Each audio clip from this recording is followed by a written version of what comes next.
के बाद तो कई बार लोगों ने लाश रख करके रास्ता जाम किया। तो मेरा घर ही बगल में है। रात में जब धुआं उठता है आग लगा देते हैं। कूड़ा इतना गंदगी होता है कि सांस लेने में दिक्कत है। आपने एनएच बनवा दिया, एनएच की व्यवस्था नहीं तो आपने टूल टैक्स क्यों वसूल कर? ये एक ही जगह पर इतनी सारी अव्यवस्थाएं आपने शायद ही कहीं देखी हो। नहीं देखी है तो कभी आ जाइए, देख लीजिए। लालगंज है, यहाँ कुछ भी दिख सकता है। आप सही बात। क्या मतलब है एनएच बनने से? नीचे नमस्कार दर्शकों, ये ओवरब्रिज है लालगंज का। पिछले वीडियो में हमने आपको बताया था कि हम आपको यहाँ पर दिखाएंगे।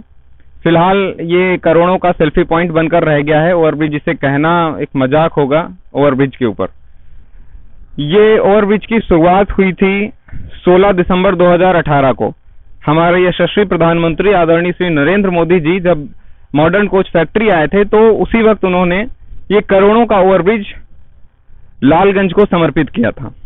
और आपको ये जानकर हैरानी होगी कि 26 मई 2019 को ही ये ओवरब्रिज क्षतिग्रस्त हो गया। उद्घाटन के महज कुछ ही महीने बाद ये ओवरब्रिज की स्थिति ऐसी हो गई कि चारों तरफ से बैरिकेडिंग्स लगा दी गई और ओवरब्रिज पर बैन लगा दिया गया और उसके बाद से यहाँ पर आवागमन ठप कर दिया गया। ये ओवरब्रिज बंद हुआ, इसका खामियाजा न जाने कितने लोगों को जान देकर चुकाना पड़ा है और अभी भी लोगों की जाने जा रही है और लोगों को बहुत समस्या हो रही है। ये ओवरब्रिज खराब होने की वजह से जो भी ट्रैफिक इधर से गुजरना था वो लालगंज के अंदर से होते हुए जाता है, जिसका कारण ये है वहां पर पॉल्यूशन बढ़ता है। वो लोकल सड़कें खराब होती हैं और जिनकी मरम्मत होती नहीं है और ट्रैफिक बढ़ता है, भीड़ बढ़ती है। अभी आदेश आया है ऊपर से कि अभी 1 साल पहले का ही आदेश था कि ये ओवरब्रिज फिर से पूरा तोड़ा जाएगा और नया ओवरब्रिज बनाया जाएगा। तो पूरा तोड़ने की बात की गई थी। ये इतना टूटेगा और ये जितना इधर हम आपको दिखाना चाहेंगे, नीचे से रेलवे की लाइन है। तो ये जब रेलवे की लाइन के ऊपर से जितना ओवरब्रिज गया है इतना ही ओवरब्रिज खराब हुआ है और बाकी का ओवरब्रिज कहते हैं कि ठीक है, यहीं पर दरारें आई थी। यहाँ पर कुछ लोग हैं, हम उनसे बात भी करेंगे और हम आपको बताना चाहेंगे कि ये रायबरेली से फैजाबाद बलिया की ओर जाता हुआ ओवरब्रिज है। यहाँ से इसका मुख्य उद्देश्य ये था कि लालगंज से होकर बहुत सारे ट्रक गुजरते हैं और उन ट्रकों की समस्या से बचने के लिए इस ओवरब्रिज को बनाया गया था। और ये ओवरब्रिज जब से बना है तब से बंद है। हालांकि ऐसा नहीं है कि इसका उपयोग नहीं होता, इसका उपयोग भरपूर मात्रा में लालगंज की युवा पीढ़ी करती है। यानी कि हम कह सकते हैं मोदी जी ने यहाँ की युवाओं के लिए एक अच्छी सी जगह दे दी जो कि मेन लालगंज से दूर है, किसी प्रकार की समस्या नहीं है। आराम से आप यहाँ आकर के पार्टी कर सकते हैं और भी चीजें लुत्फ उठा सकते हैं, दिन हो रात हो।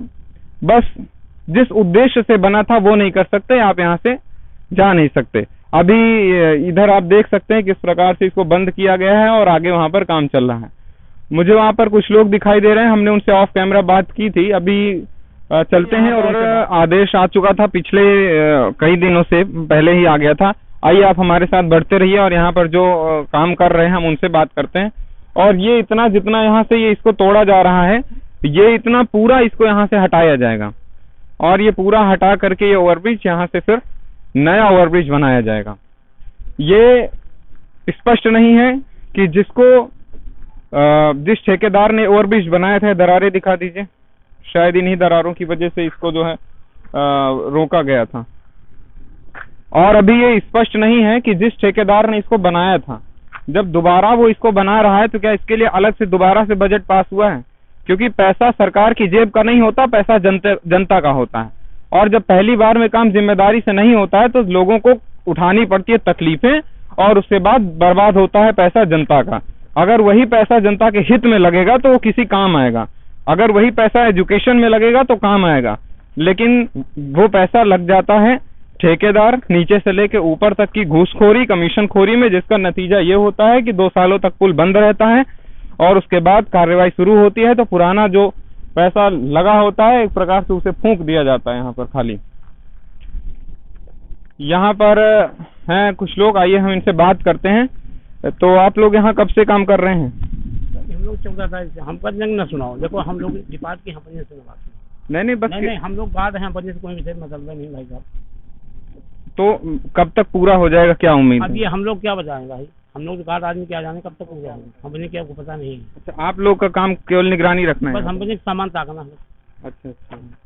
तो कितने 24 घंटे में कितनी देर काम होता है यहाँ? अरे दिन भर काम होता है। अभी तो नहीं हो रहा फिलहाल? अभी बंद हो गया ना 5 बजे से। अच्छा, पूरा दिन होता है। अच्छा, लगभग कितने वर्कर काम करते हैं? अरे बातें बस है, 2 दिन से छुट्टी चल रही थी।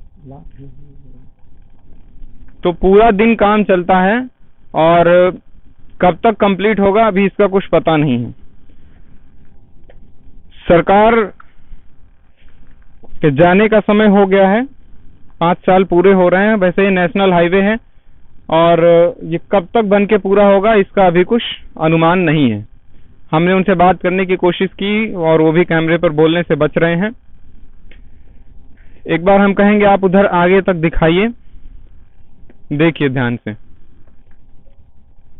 अगर आप लालगंज से हैं तो आप इस जगह को कभी आए हो या ना आए हो, लेकिन इस जगह को आप बखूबी पहचानते होंगे। ये वही करोड़ों का सेल्फी पॉइंट है जिसे सरकार ने बना करके यहाँ के युवाओं को समर्पित कर दिया है केक काटने के लिए,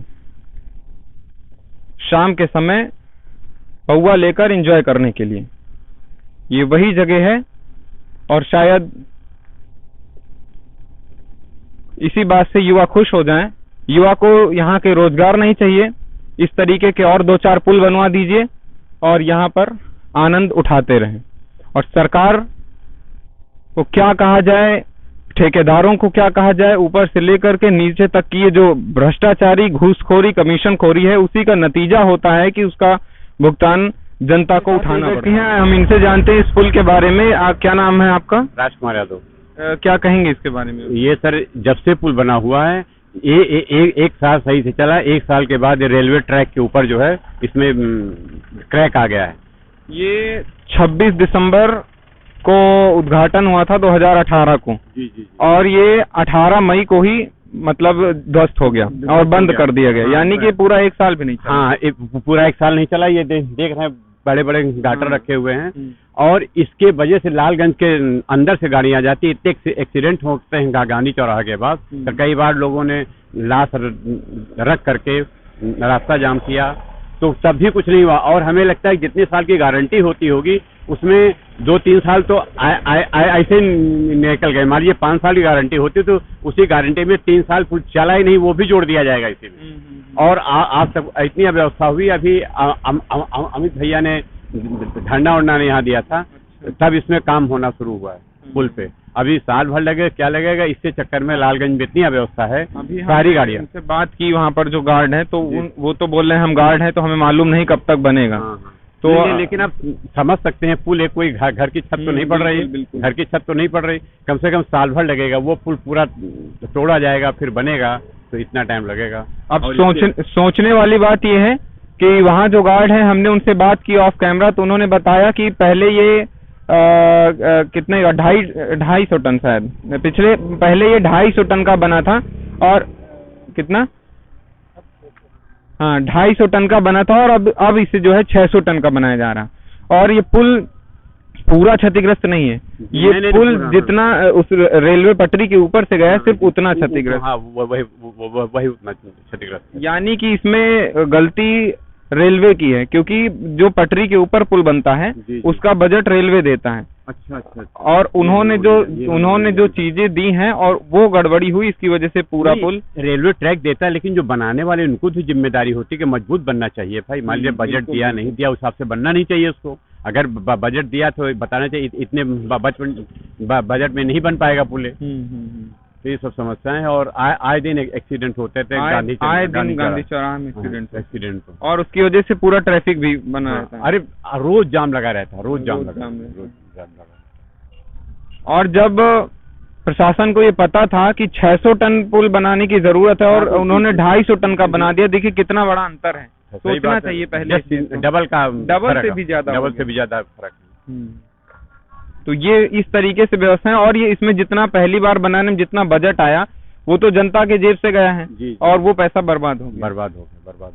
मतलब आज तक कोई गाटर रखे थे, साइकिल भी नहीं जा पा रही थी, साइकिल तक नहीं जा पा रही। क्या तो ये अब आम स्थिति आदमी है। क्या कर सकता है इसके लिए?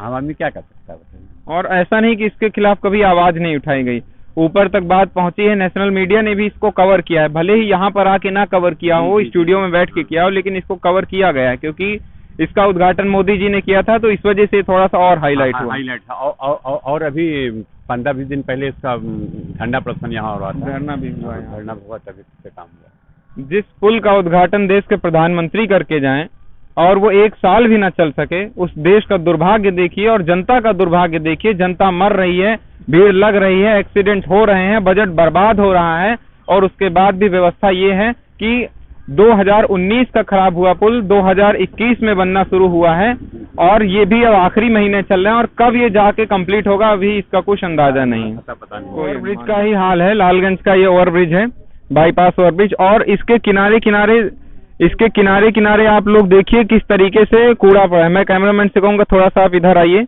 और दिखाइए, पूरा ये यहाँ से एक रोड गई हुई है और पूरा रोड बंद हो गई है, और पूरा जहां तक आप देख पा रहे होंगे आपको सिर्फ कूड़ा ही कूड़ा दिख रहा है। यहाँ पर खत्म कर दिया जाता है, और स्वच्छ भारत की बात भले होती हो, यहाँ से जितना आप देख पाएंगे सिर्फ पॉलीथीन है, गीला कूड़ा, सूखा कूड़ा, ये सब केवल दिखाने की बातें हैं, और पूरा यहीं डंप कर दिया जाता है। ये पॉलीथीन कभी खत्म होंगी नहीं। ये आसपास खेत थे लोगों के, जिसकी जमीन, खेतों पर जो है ये पुल बनाया गया जमीन लेकर के, और उसके बाद उसी के बगल में कूड़ा डंप करके जो रोडें पहले से थी उनको बंद किया जा रहा है। ये यहाँ के लोकल के रहने वाले लोग हैं, और इनको इससे आए दिन समस्या उठानी पड़ती है। जी भाई, हम ये कहना चाहते हैं आपके माध्यम से कि इसका कोई निस्तार किया जाए। मेरा घर ही बगल में है, रात में जब धुआं उठता है, आग लगा देते हैं, कूड़ा इतना गंदगी होता है कि सांस लेने में दिक्कत हो जाती है। कोई इसको ध्यान नहीं दे रहा। कई बार शिकायत भी की, टाउन एरिया में की गई, टाउन एरिया के कूड़ा आता है यहाँ, और इसमें न रोड पे देखिए न साइकिल जा सकती है, न मोटरसाइकिल जा सकती। क्या मतलब इस हाईवे बनाने से नहीं? प्रधानमंत्री उद्घाटन करके चले गए, यहाँ की विधायक, यहाँ की एसडीएम, यहाँ के डीएम सब घुस खा कर बैठ गए, कोई सुनवाई नहीं हो रही यहाँ। बताइए जनता कैसे रहेगी यहाँ? और भारत प्रधानमंत्री का स्वच्छ भारत कैसे होगा? रात में आग भी लगा देते हैं। रात में आग भी लगाए तो धुआं इतना होता है कि लोगों को सांस लेने में दिक्कत हो जाती है। ये टाउन एरिया का काम है। राम बाबू गुप्ता यहाँ से चेयरमैन हैं, और हम चाहेंगे अगर वो हमारा वीडियो देखें तो जरा इस पर कार्रवाई करें, वरना जब हमारी मुलाकात होगी उनसे कभी तो हम जरूर इस बारे में उनसे बात करेंगे और कोशिश करेंगे उन तक ये संदेश पहुंचे। ये आम जनता का संदेश है। कब से यहाँ पर डंप किया जा रहा है कूड़ा? मुझे कम से कम 2 साल हो गए। 2 साल जब से ये पुल बंद हुआ है तब से 2 साल हो गए। ये मतलब हमारा कहने मतलब है, अगर इतने पैसों से बना है, मान लीजिए पुल डैमेज है, तो किसके इसकी साइड की तो व्यवस्था सही होनी चाहिए, लोग आने जाने में दिक्कत ना हो। वो साइड में खला रखा गाड़ी पड़ जाए, क्या हो जाए, इधर साइकिल भी नहीं जा सकती है। अभी 2 दिन पहले यहाँ एक गाड़ी पलट गई थी, इसके बगल में गाड़ी पलट गई थी। ये देखो कितना गड्ढा बना दिया, इसका कोई मरम्मत करने वाला ये एक ही जगह पर इतनी सारी अव्यवस्थाएं आपने शायद ही कहीं देखी हो। नहीं देखी है तो कभी आ जाइए, देख लीजिए। लालगंज है, यहाँ कुछ भी दिख सकता है आपको। और ये ऐसा क्षेत्र है जहाँ के विधायक बीजेपी के हैं, मुख्यमंत्री बीजेपी के हैं, प्रधानमंत्री बीजेपी का है, पूरा बीजेपी मय है, भगवा मय है। और उसके बाद ग्रीन इंडिया, क्लीन इंडिया, स्वच्छ भारत, सब कुछ छलावा है केवल। ये इधर देख लीजिए, बच गए हम भी, वरना इधर से हम भी अभी तक हो सकता है अस्पताल चले गए होते। अभी बता रहे हैं ये कि कल यहाँ से स्विफ्ट पलट गई है। हाँ, स्विफ्ट पलटी थी यहाँ से, वो कहा बेचारे बच गए, बल्ली उठा के उसको निकाला गया, गाड़ी बच गए आदमी। ये कहिए, ये व्यवस्था है? क्या व्यवस्था है यहाँ की? डीएम, यहाँ के विधायक भी नहीं ध्यान देते। यहाँ की मान लो कि जनता ने उनको चुन के भेजा है, किसी भी पार्टी से हो, जनता को कसम उसकी आवाज तो सुनना चाहिए विधायक जी को। कभी भी विधायक भी नहीं देखते। प्रधानमंत्री चलिए उद्घाटन करके चले गए, यहाँ के चेयरमैन भी नहीं ध्यान देते यहाँ की व्यवस्था के लिए। ये रास्ते हैं, ये टाउन एरिया में रास्ता आता है, देखिए कितना बबूर खड़ा रास्ते में, रात में जाओ तो सांप बिच्छू खाओ खा डाले। ये व्यवस्था है यहाँ की, ये टाउन एरिया में आता है। इधर हो गया, एक उधर हो गया। अगर किसी किसान को अपने खेत में जाना पड़े तो उधर से घूम के आए, 1 किलोमीटर डरे के जाए अपने खेत में। सही बात। क्या मतलब है एनएच बनने से? नहीं, कैसे नीचे और ब्रिज दे दिया जाता है, कम से लोगों को सहूलियत तो मिल जाती है इससे। पूरा इसको बंद करके रखा है, लॉक नहीं होते हैं पूरे। हाँ। ऐसे नीचे से खुला रहता तो भी ठीक रहता। भाई गांव के किसानों के खेत हैं इस साइड में, बीघों खेत हैं लोगों के, नहीं फिर भी बंद कर दिया अपनी मनमानी से। भाई यहाँ न कोई सुनने वाला था न कुछ नहीं। यहाँ पर बहुत हम बात कर रहे थे, वो हमें यहाँ की समस्याओं से भली भांति अवगत करा रहे हैं और ये बताते हैं कि इनका एक घर इधर है और एक इधर है ना? हाँ, हमारा एक घर गांव के अंदर है, एक इधर है, यहाँ है। यहाँ भी पिताजी वगैरह हमारे रहते हैं, खाना पानी भी यहाँ होता है, वहाँ भी होता है, दोनों जगह। आने जाने में बहुत दिक्कत होती है, उतरने चढ़ने में अगर तिको चूक जाओ तो पैर टूट जाए, कोई व्यवस्था नहीं, न टाउन एरिया की तरफ से कोई व्यवस्था है, न NH की तरफ से कोई व्यवस्था है यहाँ, न कोई देखने भी आता है यहाँ क्या है। यहाँ सभासद भी आते बेचारे, वो क्या उनको शिकायत दे दी जाती है, शिकायत सुनते हैं और नगर पंचायत पर कोई सुनता नहीं उनकी बात। ये नेशनल हाईवे है, सही से देखा जाए तो ये केंद्र की जिम्मेदारी है और इसको क्या राष्ट्रीय जो है हाईवे है तो इसकी क्या समस्याएं हैं यहाँ के सांसद को देखना चाहिए था, लेकिन यहाँ के सांसद ने तो यहाँ की जनता को अनाथ छोड़ के ही रखा है। यहाँ के सांसद होने या ना होने से यहाँ की जनता को कोई फर्क नहीं पड़ता, लेकिन जो जिम्मेदार नेता हैं उन्हें इस बात को ध्यान देना चाहिए। मोदी जी हो या योगी जी, आप चाहे जितना अच्छा काम कर लीजिए, जब तक नीचे तबके के आदमी को न्याय नहीं मिलेगा, उसको सुविधा नहीं मिलेगी, तब तक विधायक भी बीजेपी के हैं, धीरेन्द्र बहादुर सिंह, हाँ विधायक भी हैं, वो भी ध्यान नहीं देते हैं। कम से कम विधायक सत्ता पक्ष के हैं, उसको बात आगे DM से कह सकते हैं या मुख्यमंत्री तक पहुंचा सकते हैं कि क्या व्यवस्था है। पब्लिक को केवल वोट ले लिया, पब्लिक बेवकूफ बने घूम रही। उसके बाद से विधायक जी से कभी मुलाकात हुई कहीं पर? विधायक आते ही नहीं यहाँ, कहीं नहीं। विधायक केवल रोड जाते हैं, बस गाड़ी में बैठे रहते हैं, अपना चले जाते हैं, कोई मतलब नहीं। उनके जहाँ कार्यकर्ता हैं उनके घर जाते हैं, अपना चाय नाश्ता करके चले जाते हैं, कोई काम नहीं होता है। तो ये स्थिति यहाँ की बहुत भयावह है। हम आपको बताएं कि यहाँ जो हमारा गांव है, यहाँ के जिला अध्यक्ष बीजेपी के हैं, रामदेव पाल जी, वो भी विधायक है, जिला अध्यक्ष हैं बीजेपी के, मगर जब विधायक नहीं सुनते तो जिला अध्यक्ष बेचारे क्या सुनेंगे? सही बात है। और बताइए 2-2 विधायक इसी क्षेत्र के बगल में अपना बरसावा है, कोई नहीं सुनता। यहाँ ऐसी बात नहीं कि सुना जाए, सब कुछ है, बहुत सुनते नहीं। पब्लिक है, पब्लिक बेवकूफ चिल्लाती रहे बस। और ऐसा नहीं है कि इसके लिए कभी आवाज नहीं उठी, बहुत सारे धरना भी हुआ है, धरना भी चल रहा था, कई बार भी लोगों ने एप्लीकेशन भी दिया। गांधी चौराहे पर भी इसके लिए धरना हुआ है। गांधी चौराहे में हुआ, अभी 3 दिन पहले भी चल रहा था धरना ओलौली के पास। धरना भी इसके लिए होते हैं और यहाँ से रिपोर्टिंग भी होती है, खबरें भी बनती हैं। आपने NH बनवा दिया, NH की व्यवस्था नहीं तो आपने टूल टैक्स क्यों वसूल कर रहे हैं? सही बात। आपने तो टूल टैक्स इसी का लिया है ना, और टूल टैक्स आप बराबर ले रहे हैं और व्यवस्था कुछ नहीं, जनता को लाभ नहीं मिल रहा। बताइए 2 किलोमीटर गरे के जाना पड़ता है लोगों के यहाँ। जी ठीक है, बहुत बहुत धन्यवाद। ये यहाँ का नेशनल हाईवे लालगंज का ये हाल है। इससे लाभ किस जनता को क्या हुआ, ये तो मुझे एक भी यहाँ पर लोगों से बात करके कुछ नहीं समझ में आया, और निश्चित ही कोई लाभ हुआ भी नहीं है। यहाँ इस नेशनल हाईवे से सिर्फ और सिर्फ नुकसान हुआ है। जिनके घर इधर से, खेत इधर से, उनको पूरा अब घूम के जाना पड़ता है। पूरा नीचे से जो ओवरब्रिज बनाया गया है पूरा लॉक्ड है, आप इधर से उधर जाने के लिए पूरा ओवरब्रिज घूमिए, पार करिए, उसके बाद जाइए। उधर लालगंज पड़ता है और ये भी टाउन एरिया में ही आता है, लेकिन इस ओवरब्रिज ने क्या किया कि इधर के एरिया को बांट दिया और उधर के एरिया को अलग कर दिया।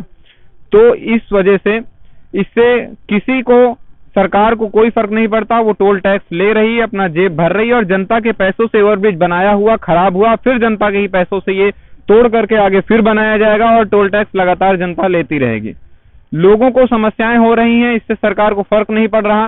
कहते हैं कि सरकार जनता की माता पिता है, उसका भरण पोषण करना जनता का, सरकार की जिम्मेदारी होती, लेकिन सरकारों ने, यहाँ के विधायक ने, सांसद ने, मुख्यमंत्री, प्रधानमंत्री, जो भी नीचे से ऊंचे तबके तक के नेता हैं, मंत्री हैं, उन्होंने यहाँ की जनता को अनाथ छोड़ रखा है।